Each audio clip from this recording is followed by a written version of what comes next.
Buenas noches, amigos de UNEAmérica. Bienvenidos a su programa Punto y Coma.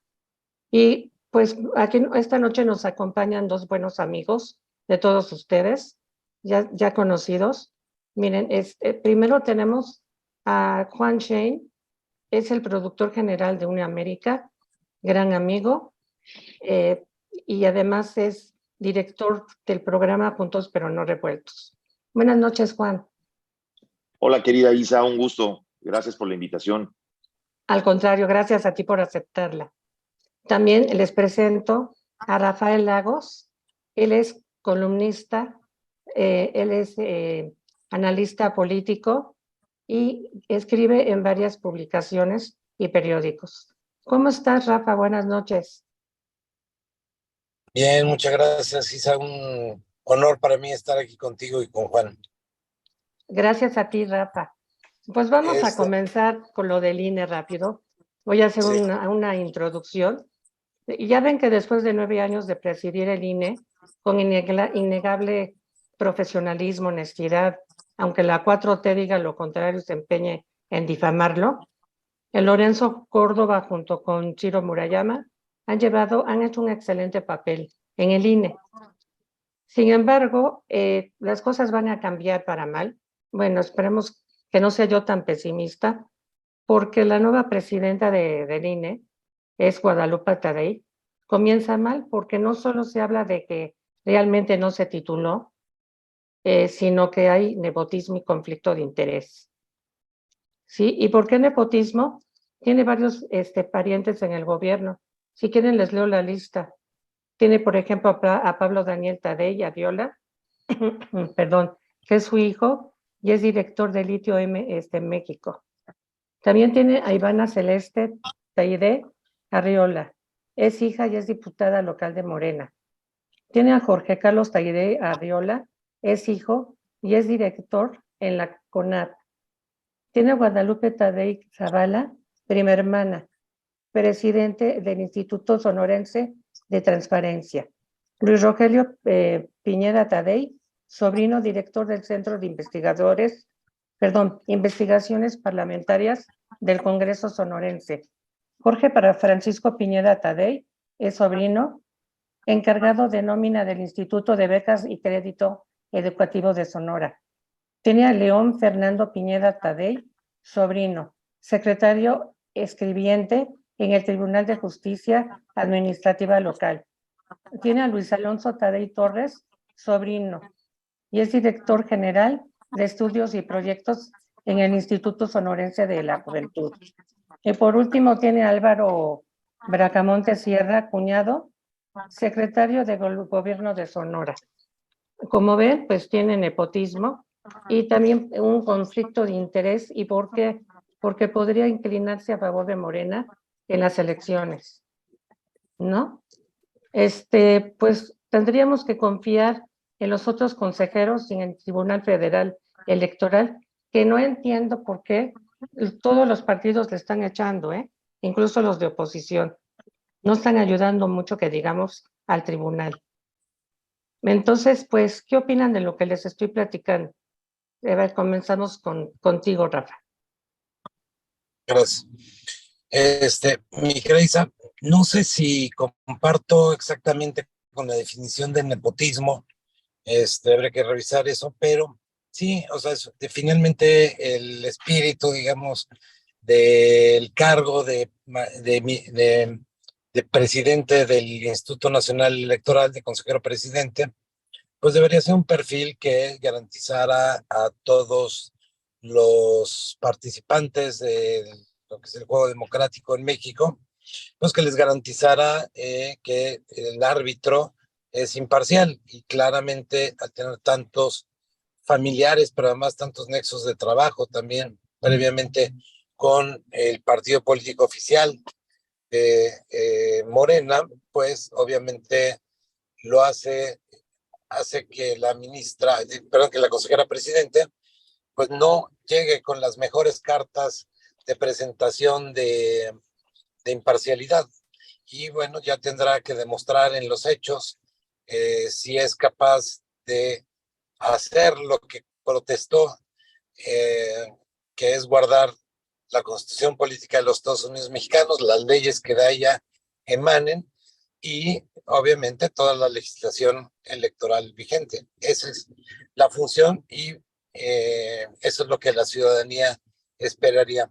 Cabe recordar que Lorenzo Córdoba pues también era un miembro de la izquierda, intelectual obviamente, y también llegó con cierto tinte perredista, eso se decía por lo menos en el momento, y también pues pudo haber sesgado su actuación, pero finalmente desde mi punto de vista, y creo que desde el punto de vista de la mayoría de quienes estamos a favor de la democracia y la estamos defendiendo, quienes defendemos al INE, pues para nosotros hizo un muy buen trabajo, sobre todo yo creo que es el presidente del Instituto Nacional Electoral que más, que le tocó el entorno y la circunstancia más difícil, que era enfrentar un gobierno autoritario, autocrático, que pretendía soslayar la democracia de todos los mexicanos y sobre todo la institución principal. Y me parece que en un Estado de Derecho lo que se tiene que proteger son las instituciones y más las instituciones democráticas y golpearlas desde el poder ejecutivo. Eso creo que es y será histórico y probablemente es algo que pasará a la historia como un antecedente que no debe volver a repetirse. Y este es el reto de la consejera presidenta del INE desde mi punto de vista. Pues el director general jurídico del CEN del PAN, que se llama Raimundo Bolaños Azócar, presentó ya juicio electoral al considerar que Tadei Zavala no cumple con la idoneidad que requiere el cargo de consejera del INE por sus nexos políticos y familiares con Morena. Ya lo presentó, a ver qué veremos, a ver qué pasa. ¿Qué opinas, Juan, de todo lo que estamos platicando? Bueno, mira, querida Isa, yo primero que nada saludo a Rafa, que me da muchísimo gusto estar aquí con Rafael, que tenía tiempo de no coincidir con él, me da mucho gusto saludarlo. Yo lo que en realidad veo con preocupación, yo sí quisiera manifestarles que me preocupa realmente ver que los representantes y la gente que se supone que tiene que salvaguardar por la democracia o salvaguardar la democracia en nuestro país, sea elegida en una tómbola. Entonces, empezando por ahí, eso me preocupa. Ya de ahí, de entrada el proceso ahí, ya el proceso sonaba raro. Y si recuerdas, Isa, precisamente aquí en tu programa, hace más o menos como un par de meses, yo recuerdo que hablamos y lo dijimos muy claro, y dijimos que venía el plan C, y dijimos que venía el plan D, y que venía el plan, o sea, todos los demás planes van a acabar con las letras del alfabeto. Tú recuerdas que hablamos y fuimos clarísimos cuando hablamos de que iban a meter esquiroles en el INE, lo dijimos contundentemente, yo lo afirmé contundentemente. Ok, que escucho analistas y escucho de repente senadores y diputados y gente que sale en espacios haciendo el análisis de que pues sí pudo haber estado peor, pues sí pudo haber estado peor, o sea, siempre se puede estar peor, ¿no? Pudo haber salido esta señora Berta Alcalde, la señora esta alcalde que además de haber sido también nepotismo, pues sabemos que es una persona todavía mucho más inclinada y mucho más sesgada hacia la 4T. Ahora, yo realmente lo que pienso es de que el discurso que esta señora Tadei da de entrada, no empieza dando o agregando en su discurso todo lo que tiene que ver con recortes de gastos, ¿no? Que ahí te das cuenta también un poquito el sesgo por dónde va. De que habla de que sí, que las elecciones y que de pronto las elecciones son muy caras y que siempre se pueden bajar, se pueden bajar los gastos en las elecciones. Está claramente siguiendo una línea, la línea de un discurso, que además viene de un gobierno que, dicho sea de paso, habla del gasto o habla de que la democracia es muy cara cuando lo que está haciendo es derrochar dinero a lo estúpido en proyectos inútiles. Además está devastando el medio ambiente, está haciendo proyectos inclusive que no tienen ni siquiera ni pies ni cabeza y que son completamente inútiles y además que no son funcionales. Este es un gobierno, si hay un gobierno del derroche o que se le puede clasificar como un gobierno del derroche, es el actual gobierno. El actual gobierno es el gobierno del derroche, es un gobierno que además, dicho sea de paso, no tiene, no tiene empacho en gastar, por ejemplo, en estupideces cuando vemos que en los hospitales públicos no hay ni siquiera medicamentos, no tienen ni siquiera las vacunas tetravalentes. Tenemos un presidente que todos los días dice estupideces en la mañana y que lleva 4 años prometiendo que va a traer, que va a cumplir con los medicamentos, que va a traer los medicamentos para los niños con cáncer. Es un presidente que lleva 4 años prometiendo que vamos a tener un sistema como Dinamarca, pero entonces le compra medicamentos a Cuba y contrata médicos cubanos. Entonces, ¿cómo puede tener un sistema como Dinamarca si está contratando médicos cubanos y comprando vacunas cubanas que ni siquiera están aprobadas por la Organización Mundial de la Salud? Entonces, me preocupa ver que la nueva presidenta del INE comience dentro de su discurso inicial y que agregue ese discurso sesgado, esa discusión sesgada que habla del recorte de gastos al INE.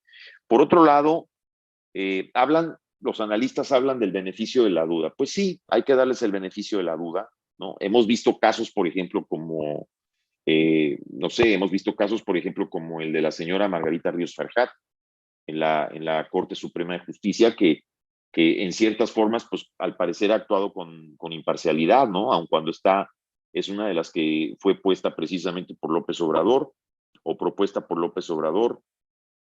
Que yo recuerde, digo, siempre los partidos políticos han tratado de poner gente afín en el INE. O sea, esto no es la primera vez. O sea, los partidos siempre han tratado de poner personas afines cada vez que hay cambio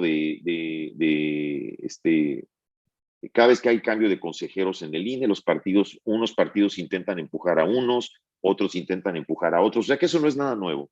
Entonces digo, claro, tal vez no lo habíamos visto con este descaro, porque aquí lo que buscaban era claramente ganar de todas. Hace un tiempo yo recuerdo que hablé con una tuve la oportunidad de tener en mi programa una exconsejera de línea, Pamela San Martín. Pamela San Martín, que además es analista electoral y ha estado en Latinos y en varios espacios. Y tuve la oportunidad de platicar con ella y Pamela San Martín me contaba que sí, que efectivamente dentro del INE hay gente que puede llegar tal vez con una idea de haber sido impulsados por algo, a lo mejor una corriente política, pero que el mismo INE y la misma responsabilidad que te da cuando ya estás adentro y te pones el traje de consejero, a veces hace que cambies de actitud. No sé si este vaya a ser el caso, espero que sí lo sea. Y otra cosa que me preocupa, me preocupa ver un gobierno que está insistente tratando de meter su caballo de Troya por donde puede. O sea, si no es a través de los consejeros, lo van a buscar meter por el otro lado. Y no olvidemos, Isa, que también aquí en tu programa hablamos la vez pasada, si tú recuerdas, que platicamos de lo que puede suceder con las elecciones, con el voto en el extranjero. A mí me sigue preocupando la parte del voto en el extranjero, porque el voto en el extranjero es un área gris de la que nadie tiene control más que la Secretaría de Relaciones Exteriores. Y una diferencia en una elección, una diferencia de 20, de 30, de 40 mil votos en una elección, a veces esa diferencia de 30, 40 mil votos puede definir la elección de un país. Y entonces yo sigo estando seguro de que si algo puede pasar, puede venir por ahí. Y entonces esa es la parte que me preocupa, porque además un sistema que está hecho para votar, digamos, para votar virtualmente, en donde si lo que pretenden es ya no pedir ni la credencial de elector, ni ningún tipo de identificación y ni siquiera una credencial consular, que claro, recordemos que eso venía en el plan B y que la Corte de Justicia lo suspendió. Pero a pesar de eso, en un INE que está posiblemente sesgado, posiblemente, digo posiblemente porque sí estoy de acuerdo que hay que darle el beneficio de la duda, a lo mejor la jugada maestra puede venir desde el exterior, en donde esa área gris pues está controlada por la Secretaría de Relaciones Exteriores e insisto, una cantidad entre tantos millones de mexicanos que vivimos fuera del país, la verdad es que 30, 40 mil votos no es nada y eso define claramente una elección presidencial. Pues sí, y ¿saben que es también muy preocupante? Que el secretario de Gobernación, Adán Augusto, dijo a los consejeros, a los 11, se reunió con ellos, que hay condiciones para trabajar con ellos. O sea, ya es preocupante que el secretario de Gobernación se esté metiendo, no sabemos si los está amenazando, no sabemos qué condiciones les pongan, no sabemos qué suceda. Se reunió con ellos y dice, les dijo así, dice, están dadas las condiciones. Hay un cuerpo colegiado integrado por 11 mexicanas y mexicanos convencidos del tamaño del compromiso que afrontan y de la responsabilidad que implica el garantizarles a todos los mexicanos unas elecciones limpias, libres y transparentes. O sea, yo no lo creo, no sé qué opine, aparte de lo que también dijo el presidente. Dijo que no iba a permitir que ganara la oposición. ¿Cómo ven? ¿Cómo ves, Rafa?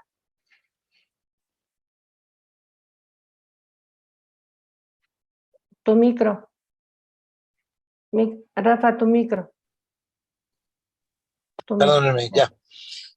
Sí, decía yo, ya a estas alturas del partido, nada nos sorprende con este gobierno, con los personajes de este gobierno, comenzando por el presidente y todos los que simpatizan con él y trabajan para él, sobre todo.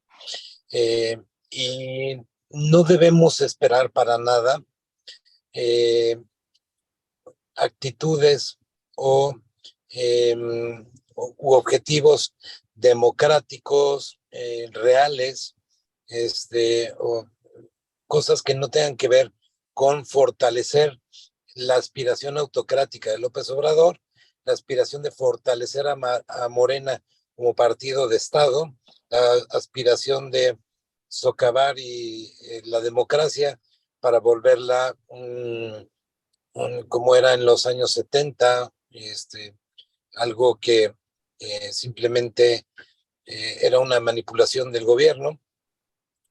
Eso es lo que vamos y eso es el objetivo y eso es lo que quieren. Eso creo que a todos nos queda claro. Quienes hablen de que este gobierno quiere fortalecer la democracia y ahorrar dinero en el INE y correr a los corruptos de Lorenzo Córdoba y todos esos que porque están con la mafia y el poder. Bueno, pues son los cuentos, es el mismo cuento eh, en las diferentes versiones del mismo discurso que usan para todo. O sea, la receta para cualquier tema que tú me digas en este sexenio es la misma. Échale culpa a los del pasado, di que son corruptos, di que tú sí eres honesto, di que tú sí eres democrático, y ya levantando el dedo ahí 10 personas, pues ya eso es democracia. En fin, ya los conocemos, ya no podemos esperar ni que cambien ni nada, o sea, más bien hacia allá vamos. Entonces, eh, eso es lo que hoy tenemos y eso es con lo que hoy lidiamos la sociedad civil, los partidos de oposición, los mexicanos. Hablo de los mexicanos, los que se dan cuenta y los que no se dan cuenta. Yo espero y siempre pienso, ojalá cuando se den cuenta esos que apoyan a Morena hoy, ojalá no sea demasiado tarde, porque eso sucede, eso lo hemos visto en Venezuela, lo hemos visto en Cuba, lo hemos visto en Corea del Norte, o sea, en países, no, Corea del Norte no, pero países que alguna vez fueron democráticos o tuvieron libertad y que la han perdido y que ahora, pues lastimosamente buscan Se te fue la voz. escapar de su país, escapar y entonces ese es el problema que enfrentamos hoy. Estamos ante las puertas de la consolidación de un régimen antidemocrático y autoritario, y es lo que tenemos que como ciudadanos darnos cuenta y ya dejarnos de hacer tontos de que tal vez estos no lo sean y comenzar a exigirle a los partidos de oposición, a las únicas instituciones que tenemos y defender al INE para preservar la democracia. Y en ese sentido, más, otra cosa, la la consejera presidenta tiene muchas facultades, obviamente, pero estamos hablando de que son 11 consejeros, o sea, tampoco va a poder hacer todo sola. Claro, sí va a poder hacer muchas cosas, pero tampoco estamos perdidos. Y ahí vamos a ver cómo también de qué están hechos los demás consejeros y también la ciudadanía. La batalla que empezamos a dar con la marcha y con la concentración en el Zócalo es solo el principio. A esto le cuelga y vamos a tener que marchar muchas veces más y vamos a tener que levantar la voz mucho más alto. Pues sí. ¿Y cómo ves, Juan, que quieren revertir el plan B? Yo comparto completamente lo que dice Rafa, porque mira, si logramos ahorita, si ahorita nos ponemos a lamentarnos, una parte fundamental con la que cuentan este tipo de regímenes es con el agotamiento, con el cansancio y con el desánimo del pueblo, de la gente. Y entonces recurren a diferentes tipos de cosas, recurren a sacarte encuestas en donde te ponen que Delfina va arriba en el Estado de México, Claudia Sheinbaum va arriba en las encuestas presidenciales, o sea, ellos recurren mucho al factor del agotamiento, al factor del desánimo. El factor desánimo es otra de las herramientas con las que cuentan ellos, el desanimar a la gente para que la gente no salga a votar, el asustar a la gente para que la gente no salga a votar, ocupar todo, o sea, todo tipo de herramientas para que la gente no vote. Obviamente, como también lo menciona Rafa, son efectivamente 11 consejeros. Por eso creo que vale la pena el beneficio de la duda, porque posiblemente el tiro no venga por los consejeros del INE. Y está claro, un presidente del INE no es el que decide, no es el que define una elección.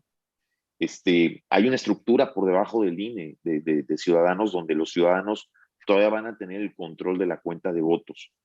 Pero sin embargo, yo sí creo que estamos frente a un gobierno que se quiere quedar a toda costa con el poder porque lo que necesitan es la impunidad. Al final y al cabo, lo que están buscando es la impunidad. ¿Por qué? Porque es tal el saqueo, es tal la cantidad de crímenes, es tal la negligencia, tal la cantidad de cosas turbias y sucias y el saqueo multibillonario que le están haciendo al país, que esta gente le urge y necesita mantenerse impune en el poder. Y necesitan mantener su fuero y proteger a su tlatoani, que es el presidente López Obrador. Él necesita seguir moviendo los hilos desde, ahora sí que desde el detrás del telón. ¿Por qué? Porque saben perfectamente que si una oposición, que un partido de oposición o la oposición conjunta o va por México, suben al poder, vamos a tener una cantidad tal de persecuciones políticas, de perseguidos políticos, que bueno, yo creo que no va a alcanzar una sola fiscalía para para juzgar toda la cantidad de delitos que esta gente está dejando. Estamos viendo delitos de salud, estamos viendo delitos ambientales, estamos viendo delitos, aparte de delitos económicos, negligencias médicas, delitos de lesa humanidad. Es tal la cantidad de delitos que estamos viendo, bueno, que no puede ser posible, como también menciona Rafa, ahora resulta que los perseguidos van a ser Lorenzo de Córdoba y Ciro Murayama, y entonces, ¿por qué no persiguen a la gente de Segalmex? O sea, van a invertir o van a tener que poner una infraestructura para perseguir a los exconsejeros del INE y por otro lado defender a los rateros de Segalmex. Cualquiera pensaría que es absurdo, pero ya lo estamos viendo. Acabamos de ver cómo los defendió en la conferencia de hoy en la mañana. Entonces, el señor claramente está defendiendo el terreno que le ocupa, está claramente defendiendo a criminales. El que defiende a criminales es un cómplice. Entonces, por eso creo que cada vez lo vamos a ver más desbocado, por eso creo que lo vamos a ver más loco. Yo sí creo que estamos enfrentando un gobierno que vamos a llegar, que va a tratar de empujar las cosas a un punto de quiebre, en donde al ver que no doblegan a un país, a una ciudadanía, es decir, si la ciudadanía no se doblega, si la ciudadanía sigue junta, si la ciudadanía, como dice Rafael, sigue insistiendo, seguimos marchando, seguimos insistiendo, vamos a llegar a un momento de quiebre. Y en ese momento de quiebre, lo que a mí verdaderamente me preocupa es si vamos a tener a un ejército capaz de empuñar las armas contra un pueblo de México. Yo en lo personal pienso que no. Yo ahí sí pienso que cuando lleguemos a ese punto de quiebre, el ejército se va a poner del lado del pueblo de México.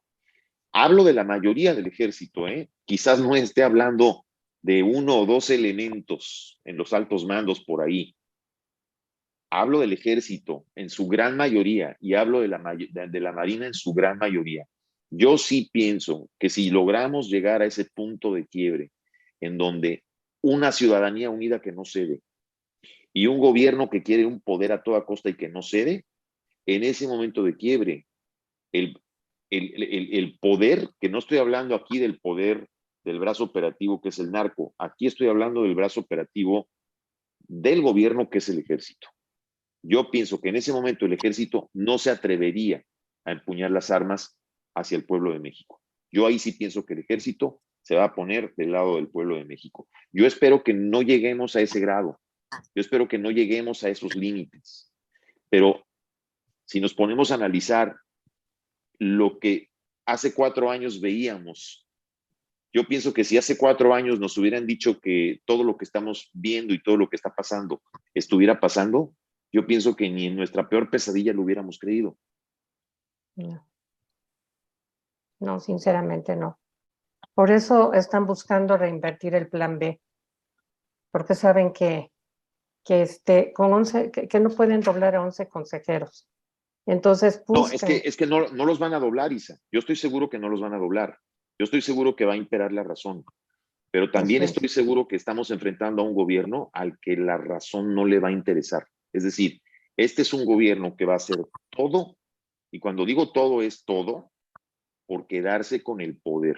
Este gobierno es capaz de todo por quedarse con el poder. Y esa es la parte que a mí verdaderamente me preocupa, que este gobierno recurra a algo que es mucho más allá, que sea mucho más allá que el fraude. Porque no es que el gobierno haga un fraude, es que el gobierno, si el gobierno hace un fraude, lo va a defender. El gobierno va a defender su fraude contra todo y contra todos. Y entonces, contra todas las marchas, contra todo lo que hagamos. Claro, esto no es una palabra de desánimo, porque también yo veo mucho desánimo en mucha gente. Mucha gente ya está pensando, de repente escucho gente que opina en espacios. No sé si Rafa coincide conmigo, pero de repente yo escucho gente decir, pues es que ya Morena ya ganó. O sea, si no queda Claudia, va a quedar Marcelo. Ya las corcholatas, ya las demás corcholatas salen sobrando, va a quedar Claudia, porque Claudia es la que está puestísima, o Marcelo, uno de los dos, pero Morena va a quedar.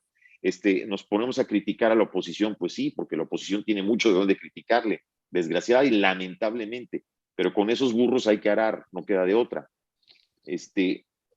Pero si la ciudadanía, dejamos que se desinfle el ánimo de la ciudadanía, si empezamos a tomar una actitud de derrota, hay que recordar que el principio de la duda es el principio de la derrota. Si dejamos que la duda crezca, entonces la derrota cada vez va a ser más segura. Y yo ahí sí soy de la idea de que tenemos que estar preparados como ciudadanos, tenemos que estar preparados para todo. Ese es el tema que yo creo que todos nos hemos imaginado, ese escenario es el que yo creo que muchos nos hemos imaginado, pero el que tal vez tenemos miedo de hablarlo. No sé si me explico. Sí, sí te explicas bien. Sí, Juan, decías hace rato que hay cierta derrotismo en la sociedad. Yo también lo percibo. ¿Sabes en qué lo percibo mucho? Cuando dicen, bueno, pues yo creo que entonces Marcelo es el menos peor. Entonces hay gente pensando en votar por Marcelo porque es lo menos peor. No se me hace nada más patético por parte de una sociedad que ya estar pensando, bueno, si ellos van a escoger cuál, entre 2 o 3, pues voy a escoger del de ellos el que menos me desagrade. Entonces ya estar pensando como sociedad, sí, se me hace realmente brutal. Y por otro lado, también tenemos, y hay que decirlo, tenemos partidos que están viendo, los líderes partidos, Alito, Marco Cortés, tal, que la verdad es que también dijo, como dices, bueno, con esos burros hay que arar, pero también estamos hablando de candidatos o posibles candidatos, son como 30 o 40, de los cuales no, pues no se hace medio, ¿no? Y entonces entiendo también un poco a la sociedad en ese sentido, pero es este tipo de programas, mi querido Juan, nuestra aportación para hacer pensar a la gente en estas cuestiones y hacer que puedan razonar y puedan tomar las riendas del destino de la nación en sus manos. Estamos en lo que tal vez sea la última oportunidad de defender nuestra democracia y nuestra libertad. Sí, totalmente de acuerdo. Y además, ¿sabes qué, Rafa? Me preocupa un presidente que salga a una conferencia a decir que va a traer a raya a los medios. Eso me preocupa, porque entonces estamos viendo ya estamos viendo los límites a los que va a llegar. Mira, una de las características de este tipo de movimientos, porque hay que recordar que Morena no es un partido, Morena es un movimiento lineal que crece y que se mantiene y que se sostiene alrededor de la figura de una sola persona. Ese líder, cada palabra que él dice es una palabra que el resto del movimiento sabe que se tiene que replicar, porque esa es la verdad que se tiene que crear en torno a la palabra que ese líder o a lo que ese líder menciona. Y entonces eso es lo que llega a crear este tipo de cosas como las que, por ejemplo, si un líder señala a un reportero o a un periodista o a un político o a un ex consejero del INE, estamos viendo cómo el mismo fanatismo, que, ojo, el fanatismo es como el camuflaje de lo que hay detrás, que es más bien la orden de decir, a este sáquenle un susto, o a este chíngenselo, o a este ejecútenlo, porque lo disfrazan de fanatismo solamente para que no cargue el líder de ese grupo sectario, no cargue con la culpa de decir, bueno, es que soy tan carismático y soy tan poderoso que la gente me hace caso. Y no puedo evitar que mis fanáticos que me adulan y me adoran actúen de esa manera. Eso lo hacen, ojo, para dejar una línea gris en medio, para entonces no tener el spotlight encima o toda la culpa encima. Aunque la orden detrás, tras bambalinas o debajo del tapete sea ejecútense a este, o a este persíganlo, o a este asústenlo. Entonces, estamos viendo un gobierno que es capaz de todo, como dije, con tal de quedarse detrás del poder. Pero fíjate, yo rescato una cosa que dices. Yo creo que sí hay buenos candidatos. Creo que podría haber muy buenos candidatos. Pero yo creo que lo que va a pasar con los partidos o con la alianza propiamente, yo pienso que nos vamos a dar cuenta hasta el momento que llegue, cuando llegue el momento de ver el proceso que van a escoger para seleccionar a los precandidatos, yo creo que ahí nos vamos a dar cuenta por dónde viene el tiro. Tu último comentario, mi querido Rafa. Muchas gracias, pues coincido plenamente con todo lo que dice Juan. Qué bueno es ver a alguien tan consciente y que se lo sienta en sintonía conmigo. Espero que haya mucha gente así, espero que haya mucha gente que vea este programa y que le ponga atención y que no esté pensando que somos parte de la mafia del poder, que somos corruptos. Ya dejen de creerse ese cuento. Estamos hablando de México, estamos hablando de la libertad, estamos hablando del futuro de nuestros hijos, estamos hablando de la viabilidad como nación, estamos hablando de ti. Por lo tanto, necesitamos que hagas una pausa, que dejes tu fanatismo, que te pongas a analizar, te pongas a leer y te pongas a ver por México. Yo estoy de acuerdo con Juan Scheinin que hay buenos candidatos, pero también también digámoslo, también los partidos de PRI, PAN, PRD, efectivamente, no siempre fueron los mejores, no siempre tuvieron las mejores personas, pero hoy es lo menos peor. Ahora resulta que los que eran mejores son mucho peor que lo que teníamos. ¿Y por qué no? Debemos aspirar a tener a un buen candidato primero, a un buen presidente después y buenos gobiernos. Eso es a lo que debemos aspirar, no al pasado y mucho menos al presente. Muchas gracias. Gracias, Rafa, por tu comentario y por haber participado. Te escuchamos, Juan, para que despidas tú también el programa.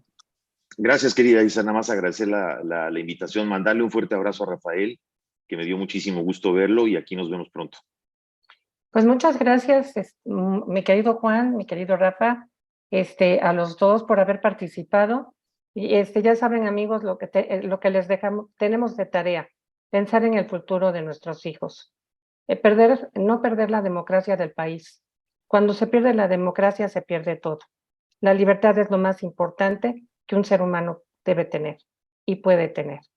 Muchas gracias Amigos, pues les recomendamos seguirnos, sigan a UNE América y si les gustó este programa, no nos dejen de poner un like. Muchas gracias y buenas noches.